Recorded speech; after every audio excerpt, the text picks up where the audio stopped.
अस्सलामुअलैकुम वरहमतुल्लाहि वबरकातुहू। नाज़रीन मोहतरम, मैं हाफिज़ ज़मान रिज़वी आपकी खिदमत में एक नई वीडियो के साथ हाजिर हूँ। अभी आपके सामने एक बहुत ही बड़ी ब्रेकिंग न्यूज़ रखने वाला हूँ।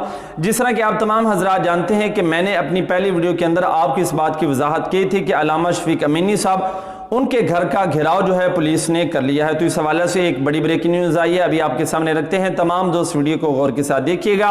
नाज़रीन मोहतरम, हम अपनी वीडियो को आगे लेकर जाते हैं। आपको बताता चला जाऊं कि अल्लामा शफीक अमीनी साहब को पुलिस ने गिरफ्तार कर लिया है। जी हाँ नाज़रीन मोहतरम, अल्लामा शफीक अमीनी साहब गिरफ्तार हो गए हैं, जो कि बहुत ही अहम रुकन थे मजलिस शुरा के और अमीर थे खैबर पख्तूनख्वा के। उनको पुलिस ने गिरफ्तार कर लिया है। तो यहाँ पर आपने घबराना नहीं। एक मैं बाबा जी का जुमला आपके सामने रखता हूँ। वो बाबा जी फरमाया करते थे कि जो आदमी पर तकलीफ आती हैं, मुसीबतें आती हैं, तो इनकी पुश्त पर सवार होकर आदमी के लिए आसानियां, कामयाबियां आती हैं। उन्होंने बात की वजाहत की है कि अगर तुम पर जुल्म हो रहा है, तुम्हारे ऊपर जो है वो मुश्किलात आ रही हैं, तुम पर जो है मुसाइब किए जा रहे हैं, तो तुमने घबराना नहीं।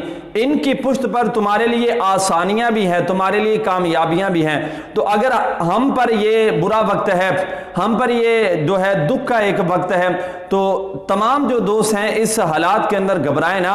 इंशाअल्लाह एक वक्त आएगा कि रब ताला हमें भी उरूज देगा, रब ताला हमें भी मैदान में आने का एक मौका देगा, और इंशाअल्लाह एक वक्त आएगा कि वो वक्त हमारा होगा, और इंशाअल्लाह हम पाकिस्तान के अंदर निज़ाम मुस्तफ़ा को कायम करके ही सांस लेंगे।